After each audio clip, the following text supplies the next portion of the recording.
This original WSRE presentation is made possible by viewers like you. Thank you.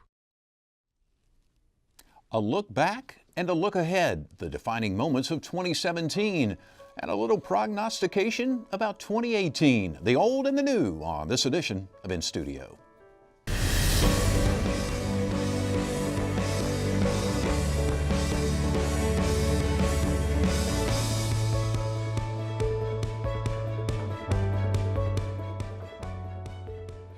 What a year 2017 has been, from the changes at 1600 Pennsylvania Avenue to the transformation of downtown Pensacola. The year was full of excitement, surprises, and controversy. Now, one can only wonder what 2018 may bring. On this edition of inStudio, we have assembled a panel of journalists whose job it is to cover and report the ever-changing stories that affect our lives. We'll look back and attempt to look ahead. Lisa Nellison Lara is a seasoned print journalist. She launched her career with the Gannett newspaper chain in 1997, working as a reporter at her hometown newspaper, the Stevens Point Journal. Subsequently, she held positions with the Gannett, Wisconsin group and served as executive editor at the Star Press in Muncie, Indiana. In 2014, she became executive editor of the Pensacola News-Journal. Rick Outzen has the pulse of Northwest Florida. As publisher and owner of the N-Weekly, Outzen's journalistic credentials have earned him attention from national and international publications, as well as broadcast networks. His Rick's blog is a daily must-read for both news readers and newsmakers. His insight and reporting is not limited to print. Outzen also hosts a daily radio show, WCOA's Pensacola Speaks. In March of 2018, his book, City of Grudges, will be released. Andrew McKay is a former college philosophy professor who brings his own unique brand of opinion and observation to the stories of the day. His morning radio show on News Radio 1620 and 92.3 FM has become a platform for engaging discussion about local, state, and national issues. 3 times, the program has been named Best Morning Radio Show by the N-Weekly newspaper. McKay has also gained accolades from the N-Weekly as one of the best morning radio personalities. Dave Dunwoody has nearly 3 decades of broadcasting experience in a multitude of roles. For 14 years, he was news director for the Alabama Radio Network and served as Alabama bureau chief for United Press International. He's also been a play-by-play announcer for football, baseball, and basketball. Since the fall of 2002, Dunwoody has been a producer and journalist at 88.1 WUWF Radio. Thank you all for coming. Welcome and Happy New Year. Let me begin with you, Rick. In your judgment, and let's start with local first. What was the most impactful news story of 2017? Well, I think this was the year that we debated what was economic development. And it all came together in the Triumph Gulf Coast money, where we're going to get that $300 million or not. And it played out at the state level between House Speaker Richard Corcoran and the Governor Rick Scott. It played out at the County Commission with Doug Underhill and the rest of the County Commission. And the irony of it is that we have the best models for economic development and business incentives here. When you look at what Navy Federal Credit Union is, 10,000 jobs, I think we're getting everything we want. VTME is about to take off. They've started hiring, or started that process. So I think that while the rest of the state is debating economic incentives, we've seen them work here, and I think that debate is probably the bigger story, is can we continue to get incentives to compete with Alabama and Georgia and Mississippi, and how will Triumph Gulf Coast fall into that ability to attract new business.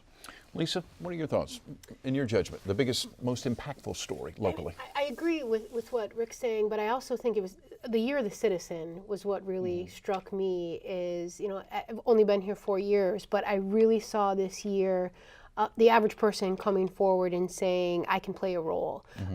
You look at what happened in Wedgwood, and after years and years of what was happening in that community, those residents saying it's not going to happen anymore. Indian Bayou and what was happening in that community, the attempts to do some things in the neighborhoods in North Hill, the gentlemen that are contesting what's happening in the CRA district downtown by Bruce Beach, the average person feels like they have a voice now and that they can and will stand up for themselves in what they think is best for their neighborhood. Well, you saw that with Carpenter's Creek too. Yes, You that saw was the another one. citizens rally around Yep. cleaning up Carpenter's Creek, and that was sort of the rise, the return of Emerald Coast Keepers. See, with what's happening with them. I think you're right. We saw more organization out of neighborhoods than we've seen, and more speaking out. And that's been happening over the last couple of years, but I thought we really saw it. You're right. That's a good point. Sometimes they win, sometimes they don't Right, win. right. North Hill didn't stop the ECUA tank. On the other hand, the one that you made me think of that I particularly thought when it happened as the citizen outcry was when the county commission goes to automatic tolls on the Bob Sykes Bridge. A teeny tiny little issue in the grand scheme of things, but people online basically pitched a huge fit and got them to backtrack because they felt like it had been done without any public input, and then they kept one of those lanes open for cash, and it was a big win. Even though it was a small issue, it was a big win for people who were frustrated by what they saw happening. And I think that maybe we have reached a tipping point here on whether or not government can keep hiding things, keep things away from people. I think the citizen activism now that you see with all of these issues, and also with the Confederate monument controversy, the people are starting to say, look, you work for us. You take our orders, you listen to us, and you do the best you can to try to do what we want you to do. What do you think has sparked that change? What do you think sparked the citizen uprising? Well, I think personally, I was going to mention this even if you didn't ask, in Escambia County, there's a Facebook page, the Escambia Citizens Watch Facebook page that's, sometimes the stuff that goes on there is not as productive as you'd love, but that is a really great breeding ground for ideas, discussion. Every issue that gets discussed in the PNJ or in Rick's blog or on UWF or on my show, they're talking about it. They talk about other stuff that we don't necessarily cover too. And that has risen at the same time, and it's a place where people come together and raise awareness about whatever thing they think matters in Escambia County in particular. Well, and I think part of it too, the county does a good job of town hall meetings. The city is not doing town hall meetings. And I think that's creating a pent-up frustration. And that's what Donald Trump plugged into in his presidential campaign, that people are tired of not being heard and they get frustrated when things don't change. And there's a slow, steady groundswell happening in the city where citizens want to be heard. They're tired of being limited to 3 minutes in a council meeting, or have council members treat them poorly when they come, or get up and leave when they try to speak. And so that is starting to happen too. In this Community Institute and what y'all are doing with Civicon, your partnership with them, that's giving, people are coming and people want to learn and hear. And the politicians that learn that and tap into that, they're going to have very successful campaigns next year. And they have only 8 months to learn this lesson because of the elections. Right. Yeah. That's right. One thing that I really love that I see happening is, part of Civicon is this idea of if it's not good enough for your neighborhood, it's not good enough for anyone's neighborhood. Right. And we're starting to see that really, catching hold. I think about what was happening in Wedgwood, and I remember reading a story one day. That's really as you came here. Yeah, that was when it was starting, right. But recently I saw, we had done a story and there were comments on it, and it was the North Hill group that was saying, no, we're going to join with you, that whole movement, we're going to stand with you. That's not right. So, for a long time, you can't help it. You think about your own neighborhood, your own well-being, but people are starting to say, no, this is everybody's neighborhood. And I think that's what's special about any community, is that you're willing to come together for that. Right, and I think you're right. The social media aspect, Facebook helps people connect a little bit better so they can hear what's going on with the issues. They're not alone. They can share it. This is a tough time to be a politician because the record's there. We know what you said. They know what you said, and they're watching what you do if you live up to it. And that's the challenge. They haven't caught on yet here, but it is, but it is still part of it. And the technology is so good now that all you have to do is sit down at your computer or your mobile device and pull up the county commission meeting, the city council meeting, just about every board meeting that there is in this area. You can pull it up at your convenience and listen and review what they say. So what's the old saying, you can run but you can't hide? That's becoming more and more evident for politicians. And we hear the cry that social media has led to all this fracturing and all of this fighting, and in some cases it has. But when I see it about local issues, I see people engaged, talking to each other, disagreeing, but often being productive. It seems like local issues almost make more progress through social media than any of the big national, you're a Republican, I'm a Democrat kind of stuff. But a lot of the local issues you see, I think, more cohesion, or more engagement anyway. Yeah, well, it's the old saying, all politics is local, right? And you can have political ideologue all day long, but at the end of the day, if I need my neighborhood cleaned up or my road paved, that's what really matters. Interesting. Potholes have no ideology. Exactly. It's funny you say that. I know the gentleman who's actually running for mayor on the Democratic side, Philip Levine, who's the mayor of Miami Beach, Florida. I interviewed him on another program, and that was one of the things that he said. Potholes are not Democrats or Republicans. And so that's something we can talk about in a few minutes about the gubernatorial race coming up in 2018, because that's going to be interesting in and of itself. But Rick, you said something I want to follow up on about it's tougher to be a politician today than it used to be, huh? It is. I mean, you have to be engaged. We've elected a gaggle of candidates to office who feel that it's their opinion's the only opinion that's important, and they're forgetting that the ability that they need to build a consensus among the people. It's not top down anymore, and that's what I've learned with Chuck Maroon coming, to Civicon, is that you need to listen. You don't, you don't go to the people and say, we're going to do away with cash tolls at the bridge. They want to be involved in that. You don't go to Bayview and say, we're going to build you an $8 million community center that's going to have rowing in it. And they don't have a chance to say, wait, maybe I don't want that, it's not trying to slip it in as quick as you can. You've got to build a consensus, and it's messy. The elected official may not get exactly what he wanted, but he's going to get something that the public wants, and that kind of gets lost.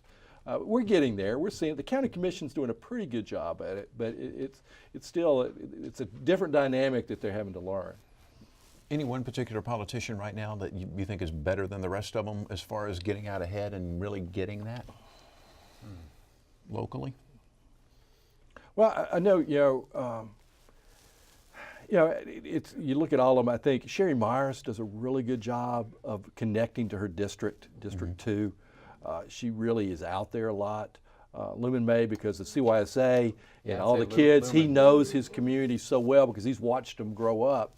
I think he knows what they feel. What's interesting about both of those examples is both of them do really well at representing their district, don't win a lot of votes in their board when when there's opposition involved. Right. And especially Sherry, she's almost always, if there's a dissent, she's on the dissenting side. So she's effective at representing people in her district, but is she effective at working on city council to get that stuff passed? Right. Well, and that is the challenge. And the problem with the Pensacola City Council, it's you have 7 voices wanting to speak and nobody wanting to hear.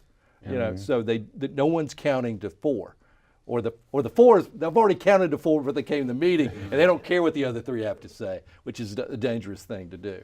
But that is part of it. I think Grover Robinson, he was commission chairman in 2010 when Deepwater Horizon exploded, and he's been pretty much the go-to guy when it comes to, the BP money coming in, how's it going to be partitioned, when are we going to get it, what is it going to go for.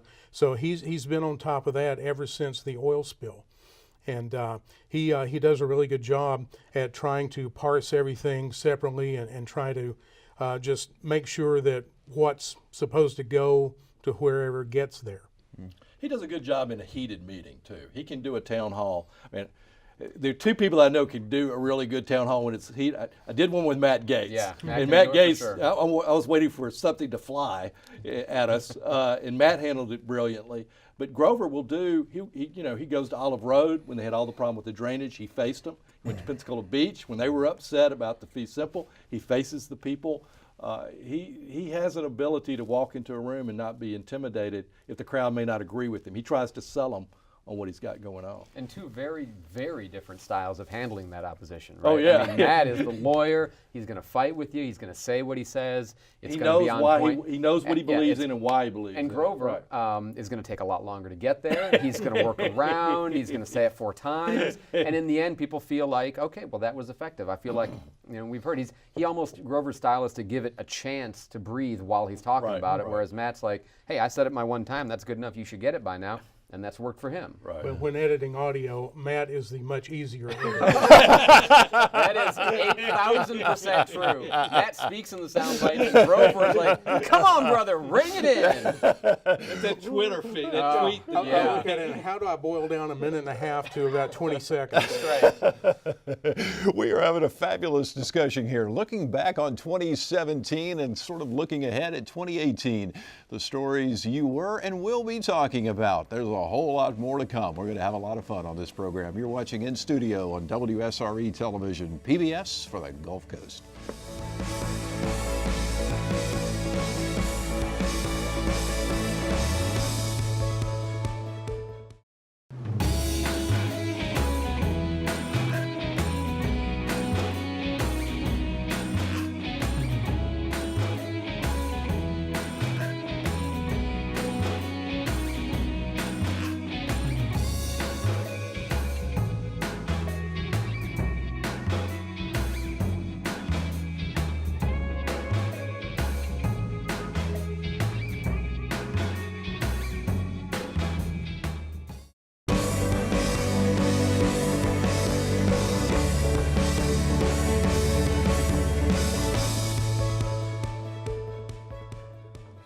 Welcome back. This is In Studio on WSRE television, PBS for the Gulf Coast. We are looking back on the big stories of 2017 and looking ahead at what 2018 may bring. Our guest, Rick Outzen from the In Weekly newspaper and host of Pensacola Speaks on WCOA Radio.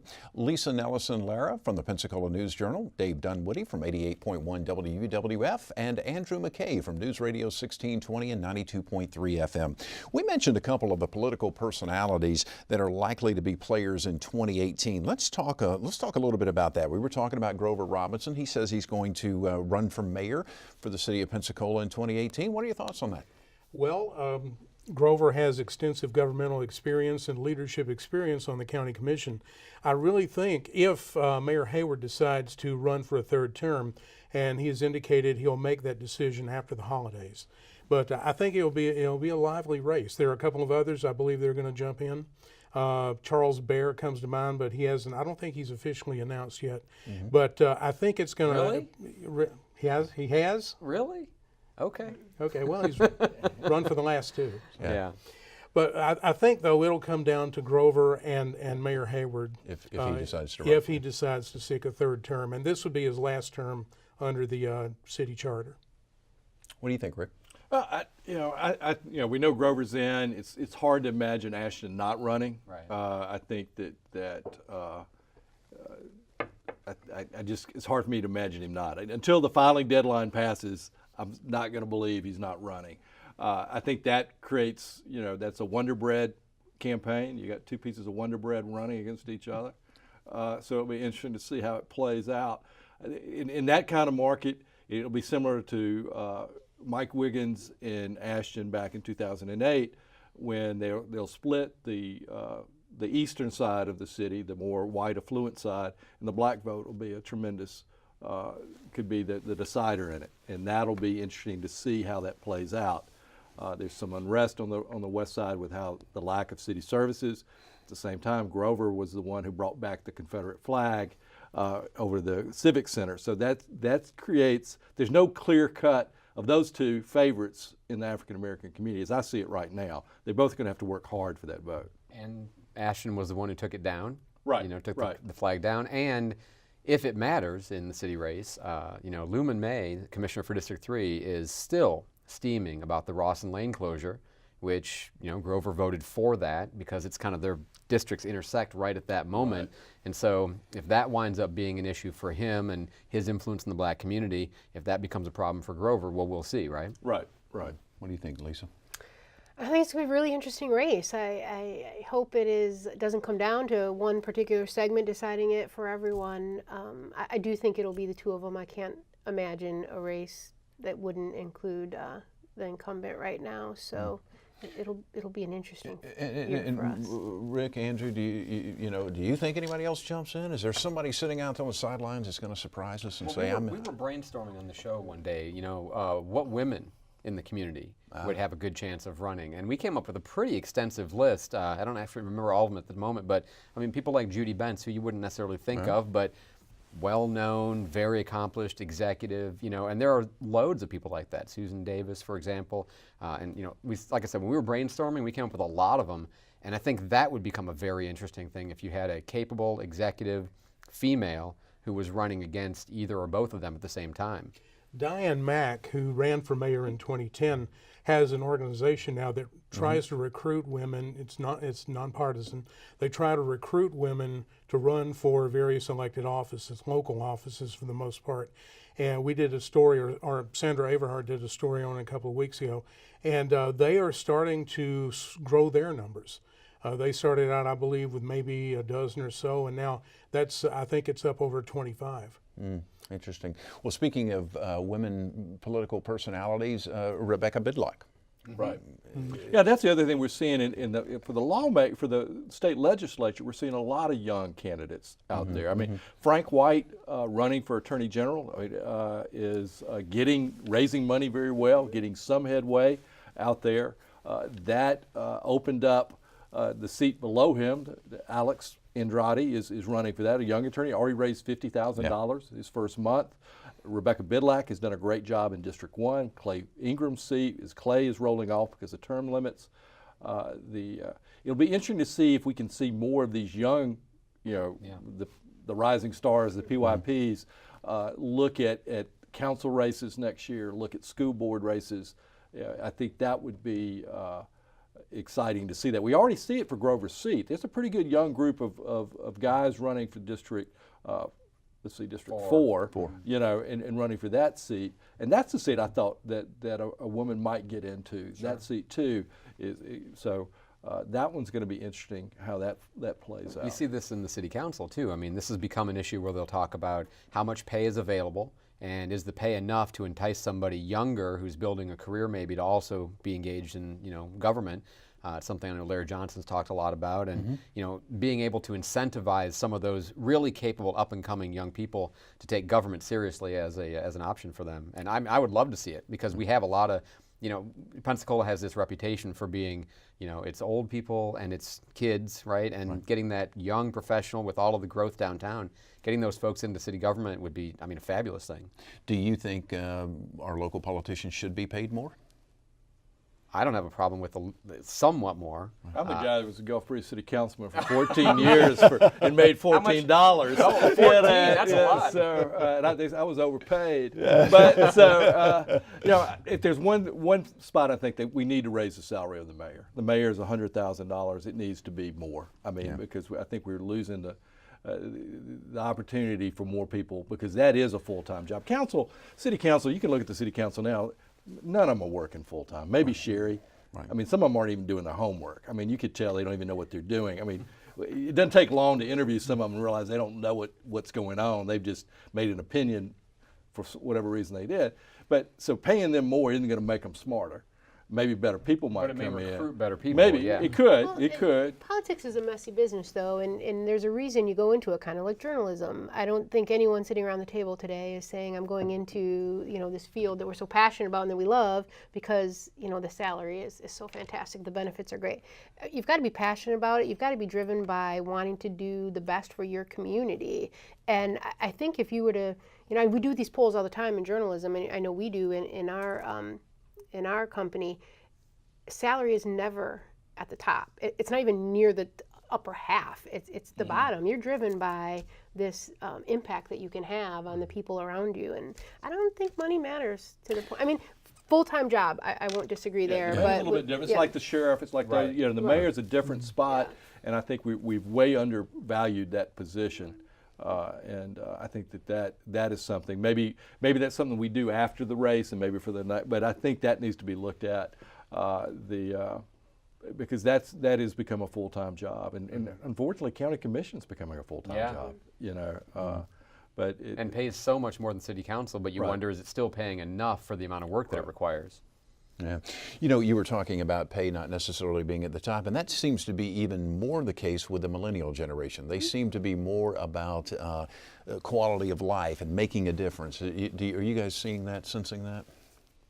In a sense, yes. They've been brought up on a whole different level than we baby boomers and Gen Xers and everything, because we were trained as youngsters to go after the almighty buck. Yep.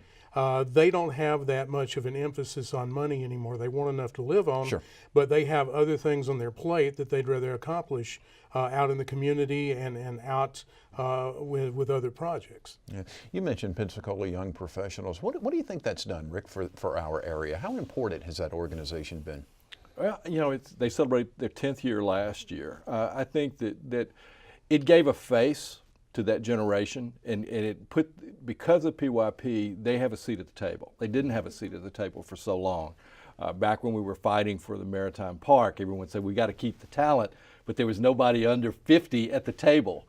And PYP all of a sudden gave them enough weight to have a seat at the table. So when you look at boards around town now, you're going to see a good number of 20-year-olds, 30-year-olds in the mix now when you didn't see that before. So I think it's been an important component to what we have. We have more young people staying now than we've ever had before. I think we see more of them trying to make a living here.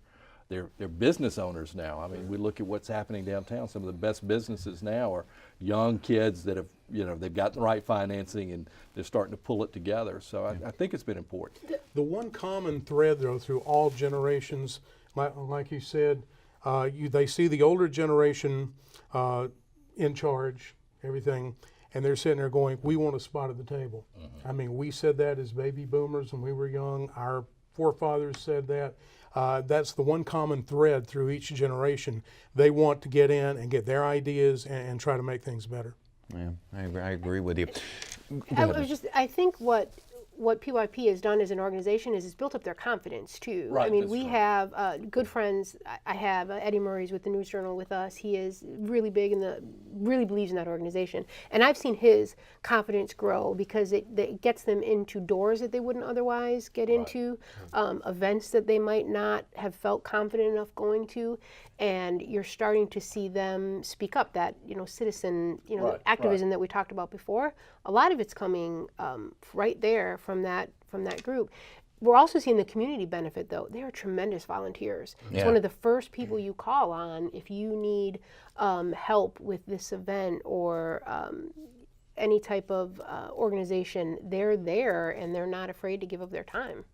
You're talking about the young people in Pensacola. I had a conversation here a while back with a millennial, and he and his wife had moved back to the Northwest Florida area after traveling and living in some major metropolitan areas and whatnot. And I said, well, how do you like it? And he had grown up here. I said, so how do you like it coming back to Pensacola? He goes, I absolutely love it. And he says, all my friends are trying to get back. Right. And it used to be a thing, everybody wants to go away.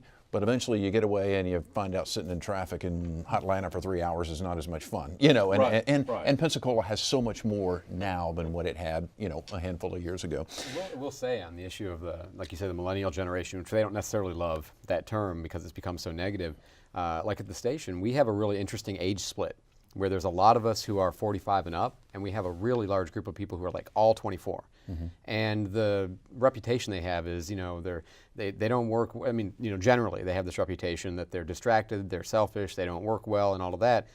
The folks that we have working with us are fabulous. I mean, they work hard, they love to do stuff, they're very quick learners, they're eager to help out. So I wonder how much accuracy there is to this portrayal of millennials as being the kind of slacker generation and tech, they're all into their phones and that's it. Because I'll tell you, what I see on a daily basis is not that. Well, they said basically the same thing when we were all younger, when we were in our 20s. But that was true. That was true. You're lazy, you're living off your parents, and go get a haircut. Right. Well, you bring up a great point, and I know what you're talking about, but my thought on the millennials, just from anecdotal experience, is this. I think in many, many ways they're a heck of a lot smarter than we are. That's number one. Number two, I don't think they're lazy. I don't think that they don't have a work ethic. I just think their work ethic is different than what ours. It's the technology. Yeah. You can, like I said, you can sit at your computer and do the same work that would have taken you 2 or 3 days Yes. before computers came into vogue. Right. And it's not so much than lazy, they're just working smarter. Absolutely. And again, I think they, going back to what we said earlier, I think they value those personal relationships and those family relationships. Well, I was in Leadership Pensacola last year. A lot of young people in that, very capable up and coming leaders. At the News Journal, you guys have a lot of young reporters who are very sharp, good at writing, great at research, personal. I mean, I think we all see that in the community. So I don't know, I really do challenge the kind of premise that those folks in that generation, at least here, where we see them every day, that they fit that stereotype. I agree with you. I think that's a great point. You are watching In Studio on WSRE Television, PBS for the Gulf Coast. We'll continue this great discussion in just a couple of moments. Hope you'll stick around.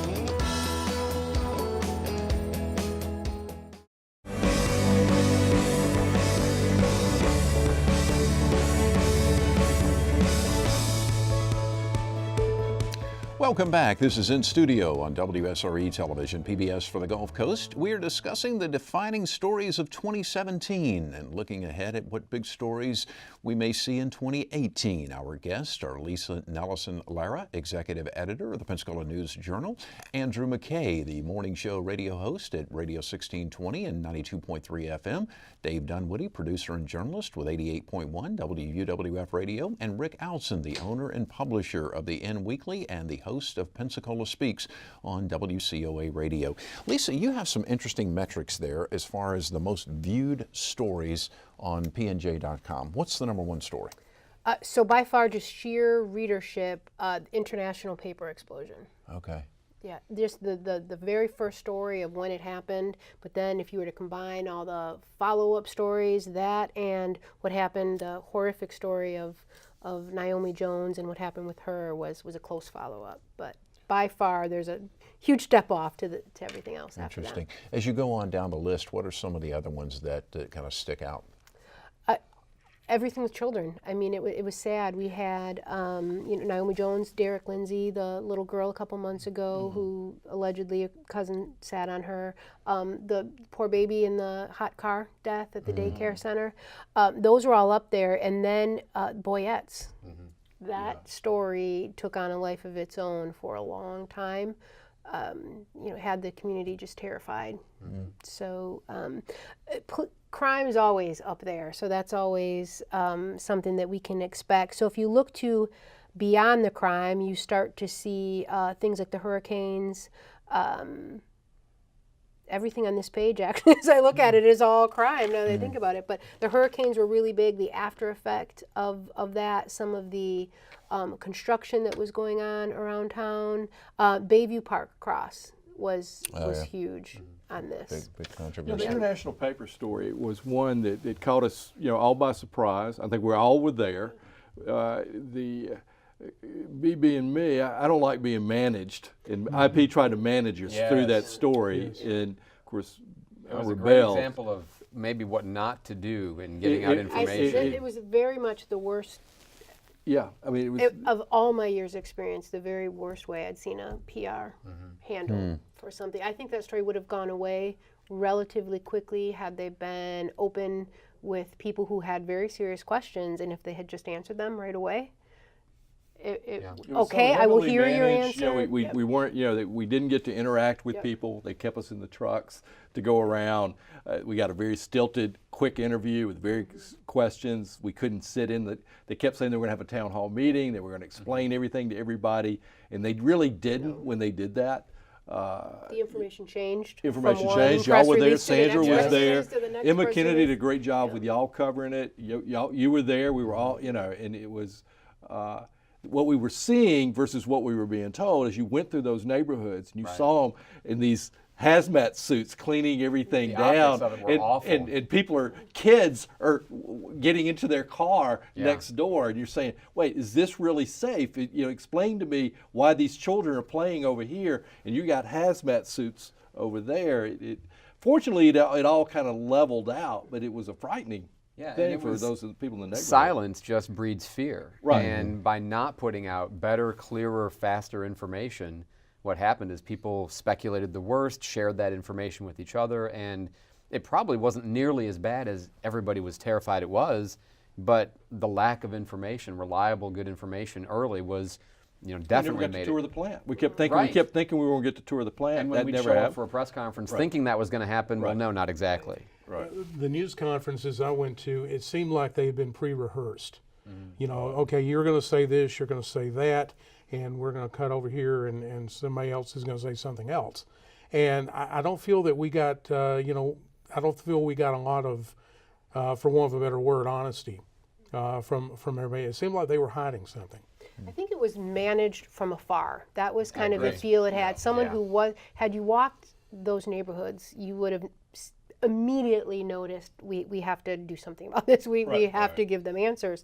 But when you're in 5 states away and you're directing your local boots on the ground on how to handle this, and for some odd reason the company trumped the county information. They controlled information from the county, which was an unusual experience for us. Typically, the county does a fantastic job of communicating, but they kind of acquiesced in this case to IP, and it just.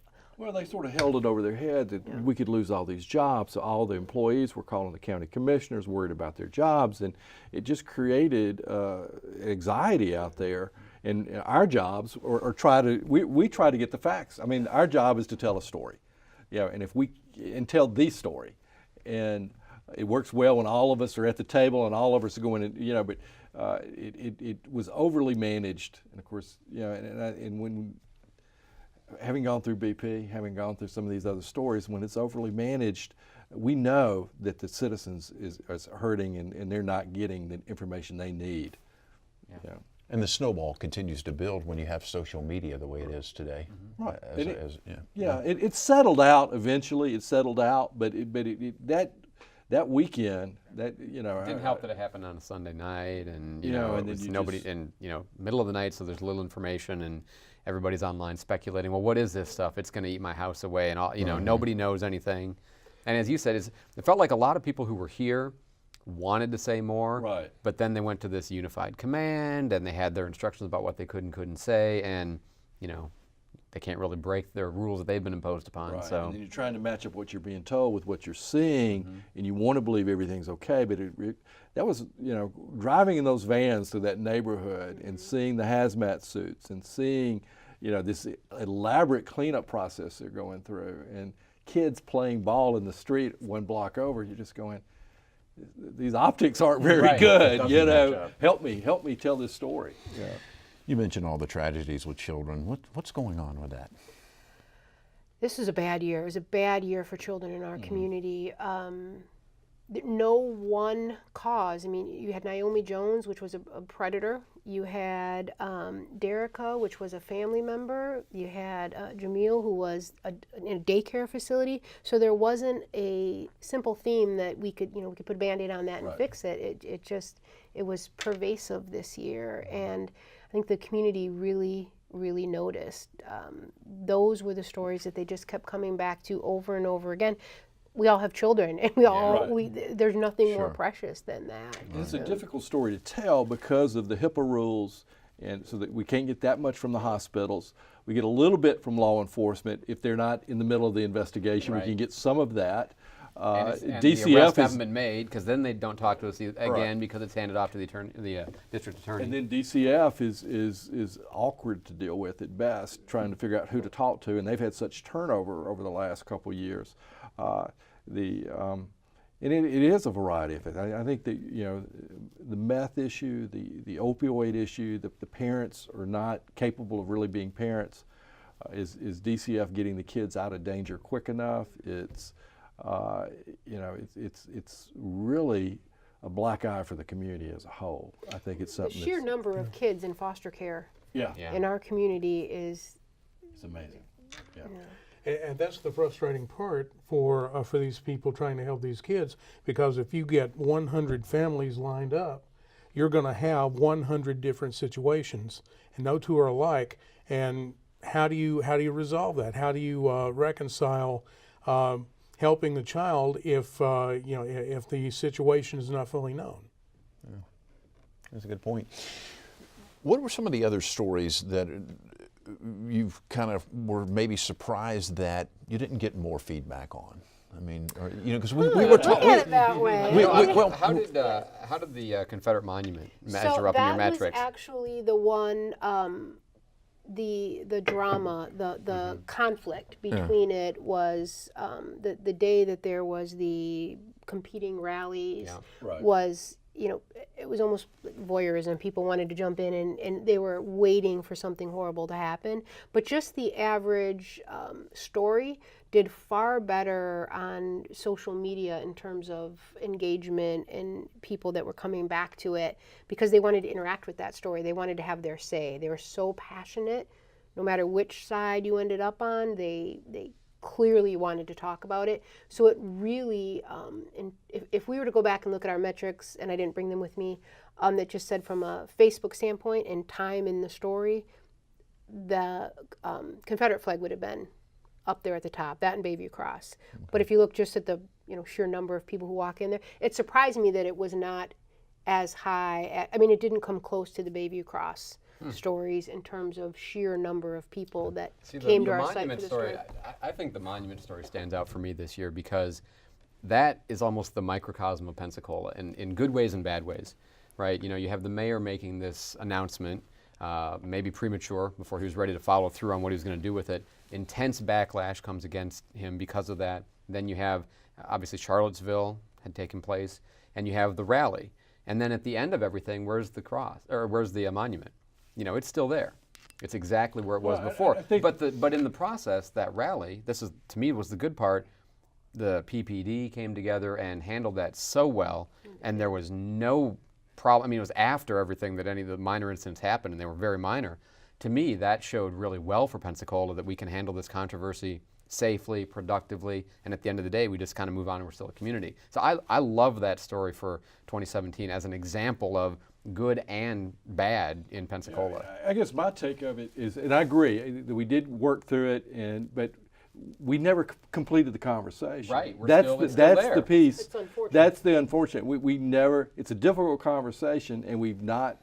We haven't completed it. The last we heard was the mayor. Well, it has to go this way before the council, and no one has the guts to bring it up to the council. And I think the council members are saying, Mayor, this was you bring it to us, tell us what you think should be done. But there needs to be some, if we had a town hall, there needs to be a meeting because it is contested. But I watched what the county commission did over the Confederate flag, and you saw, Stephen Berry was the chairman at that time, and you had a packed house. You had people voice opinions. He kept the room calm, and they worked their way through that discussion. It can be done, but I think part of the community never wants to talk about it. Mm-hmm. But if there's another part of the community, it's part of race in the South, and we don't ever talk about it, we'll never heal that one. And the ironic thing is, except for a brief skirmish at Fort Pickens, Florida and the Pensacola area was pretty much unscathed by the Civil War. The Union pulled their troops out to go into the Western Front over in Mississippi and like that to go fight the Confederates over there. So, and correct me if I'm wrong, Florida wasn't a major player in the Civil War. Interesting but perspective. it's an emotional, because people descended from these soldiers on both sides, and they've heard the stories growing up about heroism on both sides. So 150 years out, I don't think we're going to see the end to the emotion around this subject. We are going to continue this great conversation we're having in just a couple of moments. Certainly hope you will continue to stay with us. This is In Studio on WSRE Television, PBS for the Gulf Coast.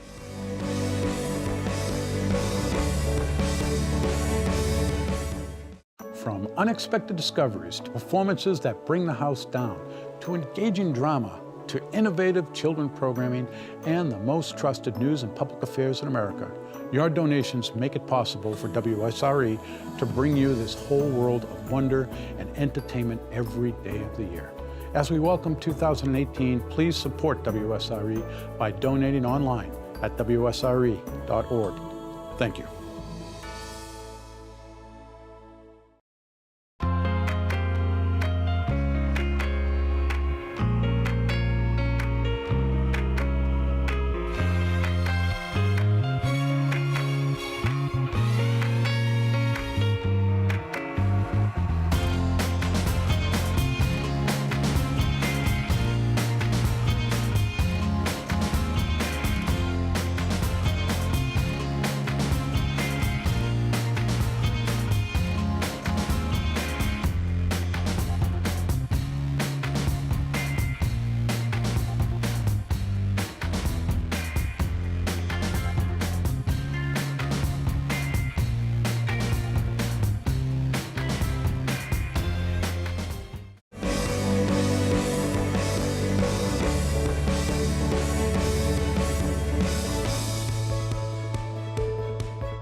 You're watching In Studio on WSRE Television, PBS for the Gulf Coast. We're discussing the big events of 2017 and what may be in store for 2018.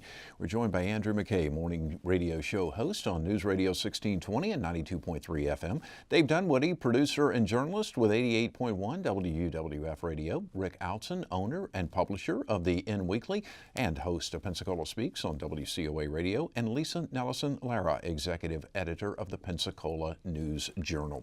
Let's talk about 2018. Let's put on our prognostication hats. What do you think the big story will be in 2018? Probably all of the political races, specifically the mayor's race. That's probably going to grab a lot of interest in this area. I think what Triumph Gulf Coast does, I think that they got $300 million burning a hole in their pocket. It's been Santa Claus for everybody. They've got to deliver worthwhile projects, because if we don't deliver it, the legislature we may not get the next series of money that comes out, because as we hear in Tallahassee, money's tight, and they're sitting, this money they could try to take from us. So I think it's real important what they come up with, the projects that they do, and that they produce the jobs that they say they're going to do. Yeah, I mean, setting up for midterms, and so far, if the past is any evidence, President Trump is going to be the defining issue for everybody all the time, no matter what the platform. I mean, it's not local, but it's what everybody fixates on and talks about. And of course, he just came here recently, so that's going to be, the midterm elections are going to be a big deal. And I think it's going to be very interesting to see how much more we have with the sexual harassment, sexual assault, men in power, and to what degree that plays out locally. We haven't had anything like that happen locally. But does anybody believe that it hasn't happened locally? I mean, certainly not, right? So, we're seeing some of these things with Jack LaValla in the Senate, and Jeff Clemens had to leave office, and before that, I forget, the Senator Artiles had to leave. So it's going to be interesting to see how much more we get along that trajectory with taking care of women in our society, which, as we all know, is, tremendously important. So, Lisa? That's what I hope versus what I think will happen, but I think they'll continue to see some some conflict between government and the citizens. I think, as I said earlier, I think people are frustrated. They're speaking out more. Moving forward sometimes is kind of messy and ugly, and I'm afraid we're in for some more of that. Talking about some of the political personalities, we mentioned earlier in the broadcast about Frank White running for Attorney General, State Attorney General. Were you surprised by that move? Oh, I was. Freshman, just finished his first year. I definitely was surprised by it. But I think that he had a pretty good first year. But I think that for him, I think he sees an opportunity to jump, because he believes that he's been able to put his own money in, but he's also been able to raise money. The fight is, I think he's trying to go in as the true conservative in the race. How well that plays across the state will be interesting. I think Moody is a very good candidate. But yeah, I was very surprised by it. Everybody was. I mean, you couldn't talk to a person within a week after him announcing that wasn't thinking, what? Right. But the more you see him campaign and you talk to him and you think about the possibility of winning a primary before you win the general, you know, there's at least a chance there, and it starts to look more believable. I think the key on the Republican side is who can get Pam Bondi's endorsement. Well, I think Moody has it. I think she does. already does. Really? I believe she does at this stage in the game, yeah. And she's kind of like the Putnam. She's in the governor's race. She's the early Prohibitive favorite. yeah. And so in the Republican Party the last couple of years, the favorite that becomes too much party. Yeah. You know, that's how they try to take them down. So it'll be interesting to see how that plays out. Speaking of the gubernatorial race, so what do you make of that? You've got on the Republican side, you have Putnam in, speculation that you know, Corcoran will get in, Latvala is in, clearly has some challenges. Yeah, I mean that's, you know, I mean what do you think? Well, the other name that we heard last week is Ron DeSantis out of Jacksonville, yes. Congressman who has the ability to raise a whole lot of money. Yes. Richard Corcoran is definitely, you know, he's going to run. The trial attorneys really like him a lot. That gives him a lot of money. The last scenario I was hearing today was that Corcoran gets in. The goal is to take down Putnam and then if Corcoran gets in, and it's Corcoran and Gwen Graham, then John Morgan may come in as an independent to split the Democratic vote and give the Republican the thing. So, I think Gwen Graham has the nomination. She has opposition from the mayor of Tallahassee, but I don't think he has the name recognition that the daughter of Bob Graham has. He's got charges and challenges and problems, so. yeah, they're under investigation. I don't think he's been charged. That's- But then, yeah. Levine out of Concerns. Miami Beach is wealthy. He's an interesting candidate. I think Morgan could still be the break. You know, he's still, but I don't know if he gets in, he's more to be a spoiler, I think, than really get elected. I think if we've learned anything over the last couple of years in politics is anything can happen. The things we used to kind of use as a gauge to say this is a good indicator of how electable someone is kind of out the window in some of the most recent elections that we've had. Yeah, we no longer look for experience. We used to Right. want someone that you've been an elected official before, you know, a track record. Anti-politician is the hero. Right. Yeah. Right. Well, and Rick Scott really paved the way for Donald Trump. What Rick Right. Scott was able to do showed that had no political experience, pretty much self-financed his campaign. And it doesn't present all that well on Right. television. He's not a great eloquent speaker, but people like his message. He stays on it and, you know, delivers results. And that's going to be an interesting race for the Senate. If Scott gets really in, interesting. Scott and Bill Nelson, Yes. that'll be, and I think that that'll be a real challenge. And you see Bill Nelson even now early negotiating his position to maintain power in the Democratic base. That's playing out here with the beach lease fee issue, right? Right. Where he has, pretty clearly separated from where he was over concern that his environmentally oriented base here in Pensacola was not happy with him, and they pushed and he caved, and you know, that's a good because that's point. important to him. Well, he came out today and said absolutely it will not happen as long as the Navarre Pass is included in this. So. Interesting. Talking about Gwen Graham, you know, her father, obviously, Bob Graham, was an extremely popular, I think I'm safe to say this, across party lines in both Democrats and Republicans when he was governor. I think he may have lost a little bit of his shine once he became a senator, but he was very well liked, particularly here in Northwest Florida as well. So she could certainly be a real player there. And I have heard some political analysts, so to speak, say she could be a real problem for the Republicans statewide. She's a very good candidate. She's well spoken. She's moderate, which she's getting a little bit of pushback inside the Democratic Party because she didn't vote straight Obama on everything, so there's some pushback there. But she's a very good candidate, and she carries herself well. She can campaign. So I think she is formidable. And depending on how the climate is, we don't know what the political climate will be come next fall. I think she has a real good shot. You know, Bob Graham is going to be here in January. January 15th, I think, is the date that he's coming to speak on civil discourse. He's coming to talk about how we should have, civil conversations in the community, in politics. So that'll be a good I think, lesson for us all to hear as we start the political season. Nice little plug there. Yeah, You got yeah. it. Check that box. We've talked a lot about politics and crime to some degree, but one of the other stories is the sports. Yes. In Pensacola. And this will be, I've got about 2 minutes. So the Ice Flyers, they perennially are interesting and, doing well. This year we had the Wahoos with their first playoff game. They win the championship playing at home as visitors because of weird weather phenomenon. And then UWF, and my God, second year for a program to be doing what they're doing. It's just, it's unbelievable to see the interest in this.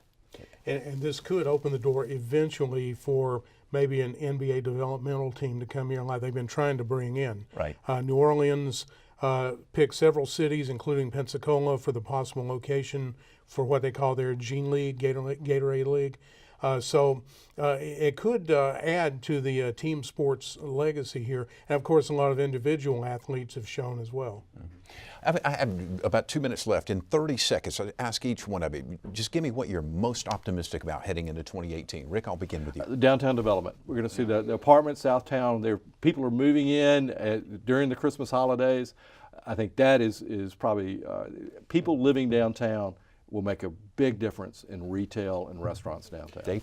Studer Family Children's Hospital is going to be state-of-the-art. It's going to replace the Children's Hospital Sacred Heart that's there now. And it's going to be, like I said, state-of-the-art, and a lot of kids are going to benefit from that, and some of their lives will probably be saved. Lisa? I like both of those, but I think, again, community citizens stepping up and continuing to play a much bigger role in the decisions that are being made that are for the betterment of our community. Andrew? I see economic growth. I mean, you can't walk a block downtown without seeing something under construction. Lots of things are getting built. Lots of new housing is coming. This is driving up prices to some degree, but that's a good problem to have because it means that there's growth and expansion and more jobs, more optimism. That's what I see. Thank you. Thank all of you. I really appreciate it. This was tremendous. I had a gut feeling it was going to turn out really, really well, and it actually exceeded my expectations. All of you are extremely knowledgeable, and I enjoyed it. Thank you so much. Hopefully we'll turn this into an annual event, and I wish you the very best as we head into 2018. Thank you so very much.